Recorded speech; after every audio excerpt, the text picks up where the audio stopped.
All right, welcome everybody to the God Next podcast, the unnamed God Next podcast still. Today's topic is going to be an interesting one. We just released a video talking about why I don't like EVs, and it seems to have sparked a passionate conversation in the comment section because people aren't very happy with me. Yeah, I get it. I mean, personally, I'm not a big fan of the electric movement that's going on as well. Being a car person, I like the internal combustion engines, but today we're going to be talking about the Taycan, the Porsche Taycan, and that's kind of a big letdown, and honestly. Yeah, so Trent has more experience with it than I do, just because you've been around them more. But from what I have driven them, or from the little amount that I have, I mean, they're nice cars. It's a Porsche, but I mean, the range you get and how much it costs, just Oh, yeah. I mean, don't get me wrong, they're fun cars to drive, but the range is horrible. I just remember that one time we drove up to the mountains, and it wasn't even a far drive, but I was getting range anxiety halfway there because the battery was it was draining so fast. yeah. Yeah, and I noticed that. And then I've also heard that with the top of the line model. So if you get a Turbo S, it has less range than I think the 4 or the 4S model or whatever they call them. Yeah. That's crazy. I mean, you think the top of the line one would have more range, but I mean, someone in the comments come like, well, it's how the battery's optimized or anything, which I don't know. I mean, yeah, you could say that it's how it's optimized, but if you look at other brands, their top of the range are making way more miles, double the miles that the Turbo S is making.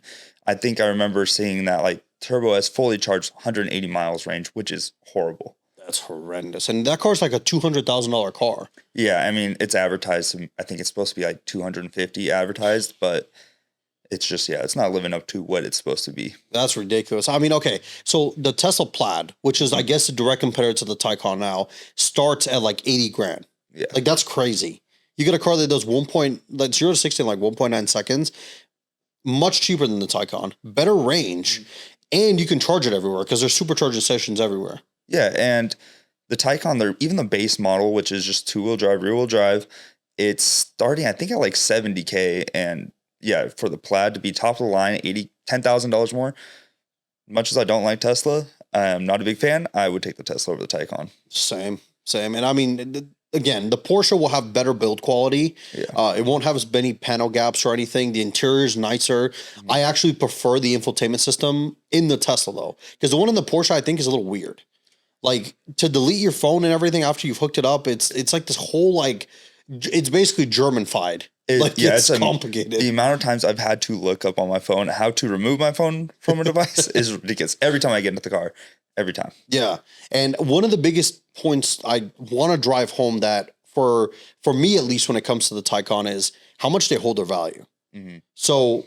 And again, you know, the other person I usually do this with, Aiden, he likes to harken on the fact that I'm different than most regular people because I have access to dealer networks, which is whatever. So I've said it before, my dad has a dealer. He has a license, so I have access to Manheim and all that. With Manheim, if you look up Taycans, they're not selling. Like dealers don't want these cars. It's crazy. I mean, I know they had a whole thing where they were catching on fire or something like that while they were charging. But I mean, just in general, I mean, I see them selling like a Taycan 4, like with a 4-year-old Taycan 4 with like, let's say 30 or 40,000 miles. It's like a $50,000, $60,000 car. It's like $100 and some thousand car new. Mm-hmm. I mean, it's crazy. I mean, of course you're going to have depreciation, but it's nuts that you can get into a Porsche like this for that cheap. Yeah. So if you do want to get into a Porsche, that's the way to go. But yeah, they depreciate really fast. As soon as you drive them off the lot, it's like half gone right away. And I mean, they also just aren't selling like what Porsche expect. I mean, driving by the Porsche dealerships here, even when I was just back in California this past week, I drove by a couple dealerships and it's just Taycans everywhere, like on the lot. Yeah. I've noticed the same thing. I was in California last weekend too. You see nothing but Teslas. Mm-hmm. And I mean, I honestly don't think I saw a Taycan once. Yeah, it varies. Rarely see them. I'll see them in a parking lot. I never honestly see them driving around. It's usually in the parking lot. Yeah. I mean, they're, like I said, they're nice cars. I like the interior. Yeah. I like the design of them is actually not bad, especially the Cross Turismo. I kind of like the funky, like hatchback look thing. It's just, I don't know. I mean, for the price it's at, it doesn't make sense. You get just shitty range.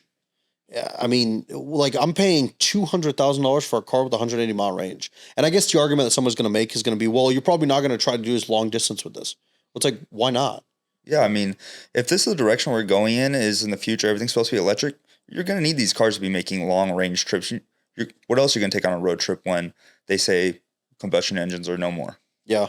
Yeah. I mean, Germany had the whole thing of they were going to ban gas and diesel stuff by like 2026. Yeah. California says they're going to get rid of just gas and diesel cars. I think it's like 2035 or something like that. I mean, I don't know. I personally don't think it's feasible. It doesn't make any sense because even nowadays, like just in general, to kind of stray away a little bit from the Taycan specifically, the electric, I guess, charging network in this country is just not there. I mean, Tesla supercharging stations are everywhere, which is great. And just now, Tesla's allowing people to charge on their network. Yeah, I know Ford just got it for the Mach-E's and the Lightnings, and then Porsche, I think they're just now starting it as well. And I guess a lot of people who bought their car before, they have to purchase new extra parts now, and it'd be nice if there was more access to chargers for the non-Tesla people. I know here in Vegas, we just got like some of the first Porsche fast chargers, and they're very finicky. Like they'll break down once a day. Like they have a lot of issues. God. Yeah. I mean, I know that a lot of these people are going electric, right? And one of the biggest, I guess, companies that pushed this thing was Ford with the Lightning. They wanted to have that first EV pickup truck, and it's low-key kind of flopped. Like, yeah, people don't want them. Yeah, no, I driving by the lot today, there was a bunch out there on the lot. I mean, don't get me wrong, they don't look bad. I mean, it looks just like a regular F-150. It's a weird driving experience. Very different than what you would normally expect, especially if you're going from a normal F-150 to the Lightning. It just it takes time to learn, to grow, to like it. But yeah, it's kind of a flop in my opinion as well. Yeah, I mean, you just got to look at Toyota. Toyota's over here, they've never pushed that kind of stuff. Like, they didn't go super hardcore into EV, whereas Ford did, Chevrolet did, Dodge did. Yeah. They didn't. And the Tundra's selling very well. Even the new one, they offer hybrids, which we know Toyota's had hybrids forever. They do them like the best. Yeah, they're killing it in the hybrid game. So it's kind of like, what was the whole point of this? What was the whole point of being the first one with a EV pickup truck? I think that's it right there, just being the first. It's the title of being first. I don't know. I like I said, I don't mind EVs. I wouldn't want to buy one. They're not something I'm interested in. I understand why people buy them, I guess. For if you're only planning on doing city commutes or something, or maybe doing Uber or something like that, I don't know, sure. But I mean, for most regular car people like me, like I can just hop in my car and drive to LA, drive to Phoenix. Just, if I need to stop, I'd stop for like 5 minutes and pump gas. Whereas with this thing, and one of the comments that I saw in the EV video was, well, who the hell stops for 1.5 hours to charge? And just to think about that, when I used to do a lot of stuff with the electric cars, we'd get them in brand new, and I'd go plug them into the charger, and it would say 19 hours for a full charge. I'd come back the next morning, it's still 70%. And it's ridiculous. Yeah, it's not a fast charger, but the chargers you're going to be getting in your house, you're not getting a fast charger in your house. No. You're getting probably the slowest, most basic charger you possibly can get, and that's going to take forever to charge. Well, because they're super expensive to install. Yeah. Like, especially the big fast ones, you need to tap into like the, I think 220 volts or whatever it is or something like that. I don't know. Again, I don't know. But it's expensive to install it in your house. Most people aren't going to do that. Most people are going to be like, oh, I can just plug it into this outlet and just charge it. Yeah. And then again, it's going to take you 20 hours to charge it. So if you go to bed at night and you wake up the next morning, like let's say you go to bed at like, I don't know, 8 or 9 o'clock, whatever, you go to bed early. You wake up the next morning at 6, the car's probably still not going to be charged. Yeah. Like you're probably still going to be at like 70, 80%, if that. So I just don't see it. And I mean, again, like I said, that person in the comments, I was like, well, it doesn't take 1.5 hours to charge. When we did that Mach-E video, which I still can't believe it never got released. I wish it did. But we did a Mach-E video where we took a regular Mach-E, not long range, just regular range, from Las Vegas, and we drove it to Tonopah. Mm-hmm. Dude, we pulled into Goldfield at 0%. Like, talk about sweating bullets. We were sweating because we couldn't have the AC on. There was if we lowered the windows, the range went down. And this is July in Las Vegas. If you've ever been to Las Vegas in July, you know what I'm talking about. You're miserable. You're miserable. We were literally in a hot box. Like, that's what we were sitting in. And we were just like, what is going on? Yeah, I'm glad I wasn't part of that video for many reasons. We stop at Beatty, which is like a small town. We're like, okay, cool. We're going to charge it, grab a quick snack or something, plug it into the regular charger. This was last year, so Tesla wasn't available yet for like Fords. We pull up, we plug it in. 17 and a half hours to get it from 30% to 80. Yeah, no. I was like, what? Like, what is I can going go to on? a gas station and get full tank of gas in 5 minutes. Yeah, exactly. Exactly. It just doesn't make any sense. It's not feasible. Yeah. Yeah, I mean, don't get me wrong, the Chargers are getting better slowly, but yeah, they're still not able to compete. I know the Porsche fast charger can get Taycan from, I think it was like 20 to 80% in like, I think it was like 20 minutes, which is a lot better, but I don't want to be sitting, if I'm on a road trip, I don't want to sit there for 20 minutes to wait. Like, Yeah, I mean, it's like, I don't know. Again, people are gonna be like, well, you guys are just nitpicking. Not really. I mean, these are like genuine concerns, right? We're around cars all day long. We're around these different brands of cars. Personally, I worked at 7 different dealerships. I've dealt with basically every electric car out there, and they all have the same issues. Yeah. And I mean, it's just, you have to think about it this way. With a regular car, right? Let's say you go out and you buy yourself a Corolla. You're probably going to get 100, 200, 300,000 miles out of this car. With this electric Taycan, maybe you'll get 100 out of the battery. Yeah. And at the end of the day, that battery's not cheap.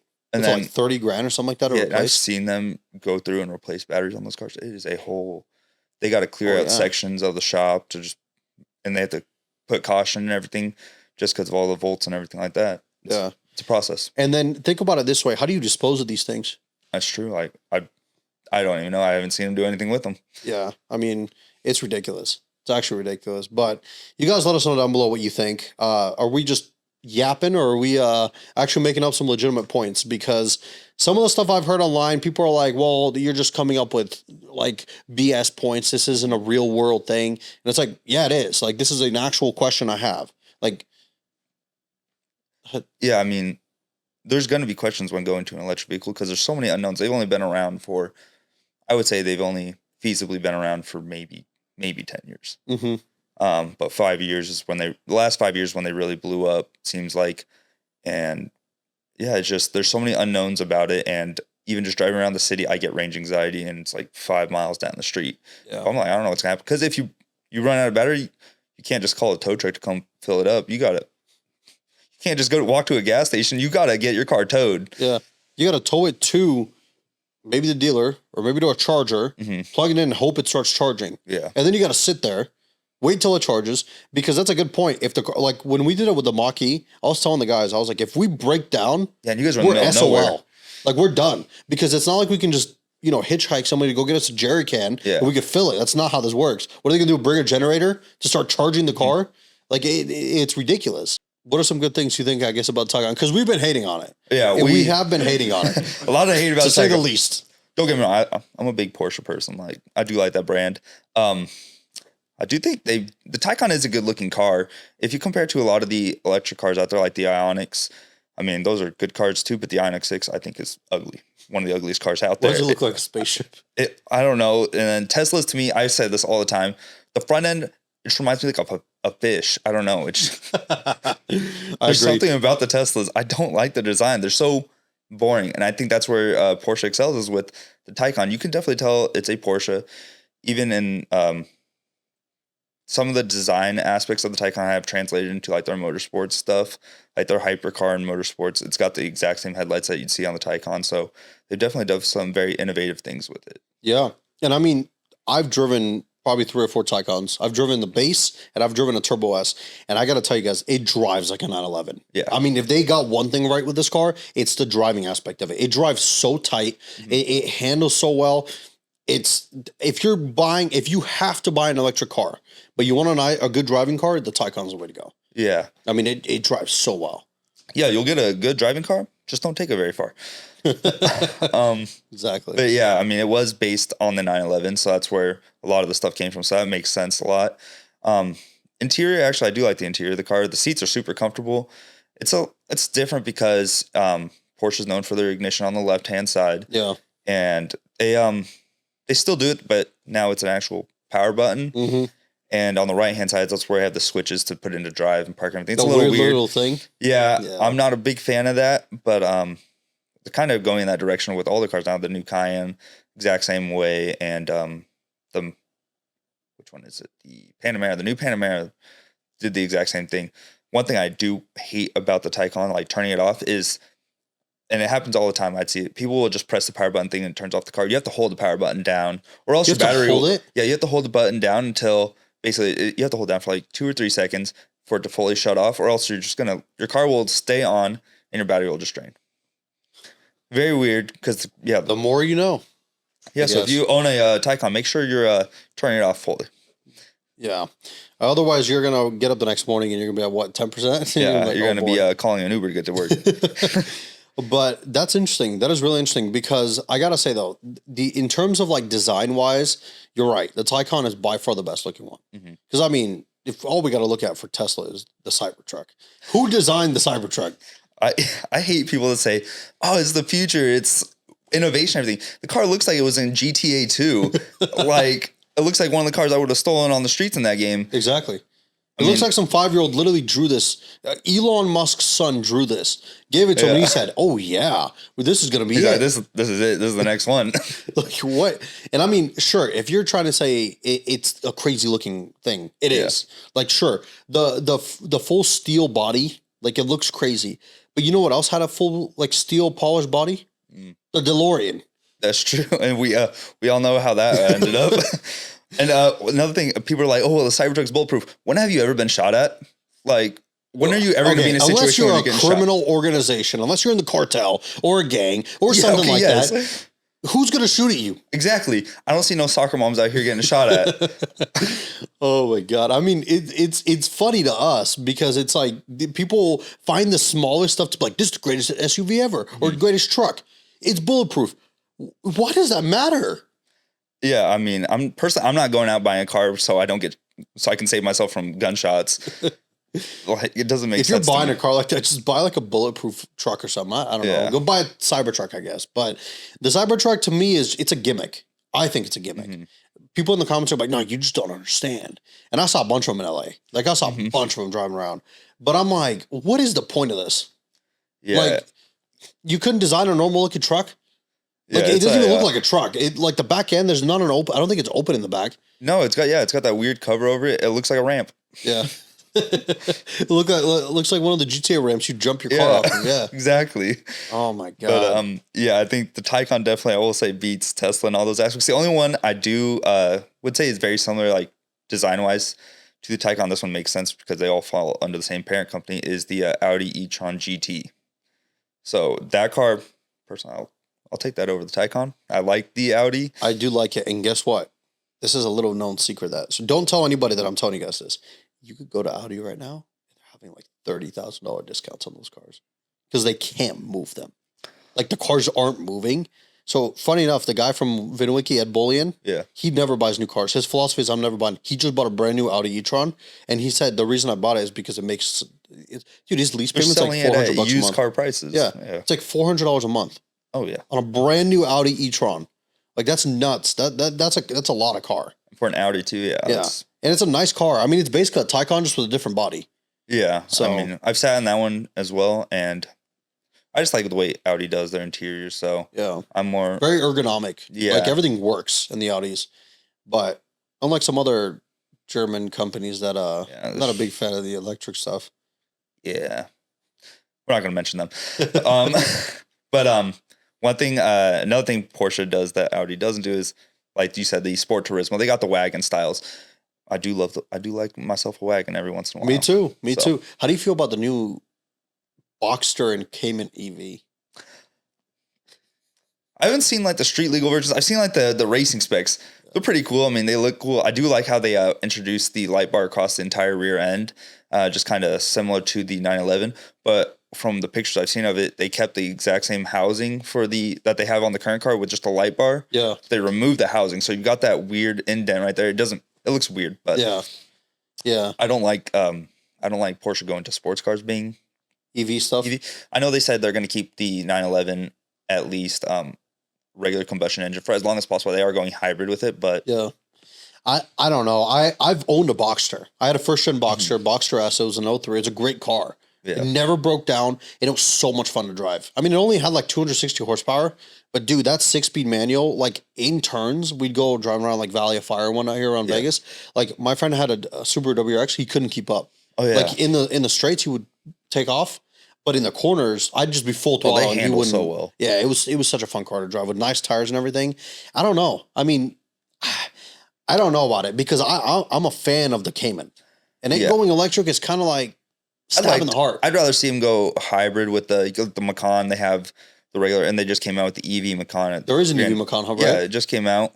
The regular Macan sounds like it's going to die out eventually. Yeah, but I would like to see them go the route where they at least have a hybrid Cayman or 718, and then you can also get the electric variant if you wanted that. But yeah, I mean, I think the Taycan was basically, to me, it seems like it was a guinea pig for Porsche just to see how they could do on electric. So now they're pushing a lot of their cars to be all electric. We got the Macan right now. The Cayenne's going to come out in the future. The Panamera eventually. I mean, I don't know about the Panamera because you make the Panamera electric. It's just the Taycan. Yeah. So. Yeah, it's I don't know. I'm kind of on the, I don't want to say on the fence, but I'm just like, having driven my old Boxster and having driven new ones at Porsche, they drive so well.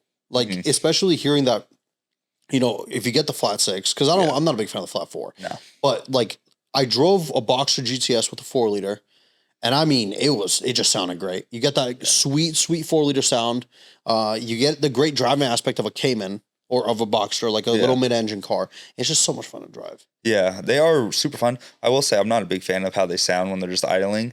You really got to get them in the high RPM range to all of them are kind of like that. Yeah, even the 911 sounds kind of boring when it just starts up. It just kind of sounds like a vacuum and fires up, especially the turbos. Yeah, and then with the Taycan, you don't get any of that. Taycan though does the electronic sports sound. Have you heard that? Oh my god, it sounds like you're in Star Wars. It's just a louder hum.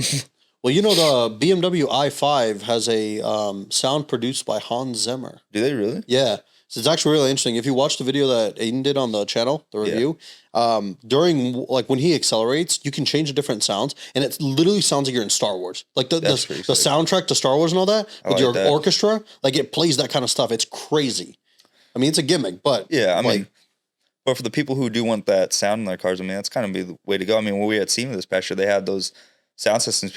They put it in a Tesla to give it the exhaust sound. Yeah. Granted, I mean, it doesn't sound perfect, but you still want that sound and you're driving an electric car, that's the way to go, I guess. Yeah, it's just oh my God. I just can't believe it. I can't believe they're doing this. They're stabbing me in the heart. Porsche, what are you doing? Really? You're gonna make an electric Boxster and not even give me the option to get the flat 6 anymore. Yeah. It's horrible. It's horrible. But if you guys keep making the GT4 RS, we're cool. Yeah, if you keep making that. Oh my God, that's another thing.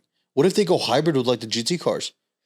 That's like the biggest thing. I could see them going hybrid at least because the 918's a hybrid. No, I know, but the GT3, that 9K rev range with like the 4-liter, that's gone. Yeah, you go hybrid.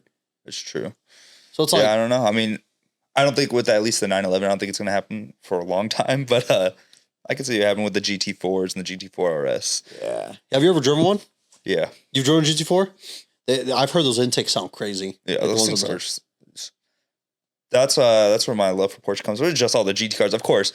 The GT cars are what everyone's gonna love, but I just driving all the GT cars. They just sound amazing. Yeah, and I just wish I could drive more. Heck yeah. I mean, they're beautiful cars. Mm-hmm. They're very pretty cars. But yeah, again, let us know down below what you guys think about the Porsche Taycan. I guess we kind of also touched on Tesla and whatnot, but let us know what you think. You will never convince me the Tesla Cybertruck looks good. It's not gonna happen. Yeah, no. I mean, I'm just gonna give my personal take. My favorite Tesla I've ever seen was LS swapped. So, from Rich Rebuilds, I think I know what you're talking about. The Model S, yep, with like the LS7 in it. Yeah, it's my favorite Tesla I've seen. So. Yeah. Because everything else is just it's they're NPC cars. Exactly. But let us know down below what you think, and I guess we'll catch you in the next podcast episode.